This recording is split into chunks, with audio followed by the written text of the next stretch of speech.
தானே ஆன் பண்ணிட்டியா? இன்னைக்கு என்னன்னா எங்கள் கோயிலுக்கு வந்திருக்கோம் செங்கோலத்துக்கு. இதுதான் எங்களோட குலதெய்வம் கோயில். இதோட பிடிமண் எப்படின்னா ஆழ்வாக்குறிச்சியிலேருந்து இங்கே கொண்டு வந்து போட்டிருக்காங்க. இது ஆழ்வாக்குறிச்சியிலேருந்து இங்கே கொண்டு வந்து போட்டு இங்கே உள்ள பிடிமண்ணை தான் ஆய்க்குடியில் எடுத்து போட்டிருக்கோம். அதனால் இன்றைக்கி நாங்கள் எங்கள் கோயிலுக்கு வந்துட்டு வேறு ஒன்றுமே இல்லை, சும்மா பொரி கடலை வெல்லம் வச்சு நாங்கள் சும்மா ஒரு நிவேத்தியம் பண்ணியிருக்கோம். அதுதான் ரொம்ப சிம்பிளாக உள்ளது. ஏதான் இப்போ கோயிலுக்கு எத்தனை வருஷமா அறிய? நான் கிட்டத்தட்ட ஒரு 25 வருஷமா வந்துட்டு இருக்கேன். கடவுளால இங்கே வந்து போனதுலேருந்து எந்த வகையான குறையும் இல்லை. இதுக்கு காரணம் எங்கள் பழைசப்பா தான் இதை ஆரம்பித்து கொடுத்தாங்க. உங்களோட குலதெய்வம், நம்மளோட குலதெய்வமே இங்கே தான் இருக்குது, செங்கோலத்தில் இருக்குது. உங்கள் தாத்தாலாம் இங்கேருந்து தான் ஆய்க்குடிக்கு வந்தாங்கன்னு சொன்னாங்க.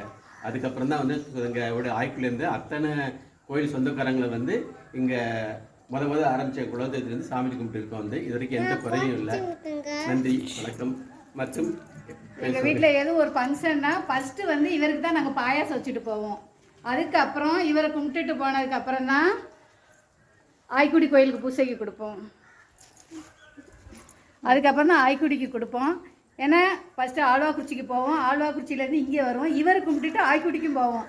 எங்களுக்கு மூணுமே ஒரே குலதெய்வம்னா இவர் 3 விதமாக இருக்கார். இவருக்கு தை மாதம் கொடை வரும். தை மாதம் இந்த கோயிலுக்கு எப்போ கொடை வரும்? இந்த கொடைக்கு நாங்கள் வருவோம். அப்போ இடையில அப்பப்போ வருவோம், ஒரு பாயாசம் அப்போ ஒரு நிவத்தியம் பண்ணுவோம், சாமி கும்பிட்டுட்டு போய்கிட்டே இருப்போம். ஆனால் இவரை கும்பிட்டனால சிறப்பாக தான் இருக்குது. இந்த கோயில்காரங்க எல்லாருமே நல்லா செல்வாக்காக தான் இருக்காங்க, யாரும் குறைஞ்சி போய் இல்லை, நல்ல வசதி வாய்ப்பாக தான் இருக்காங்க இந்த ஐயாவை கும்பிட்டனால. சரி, ஓகே.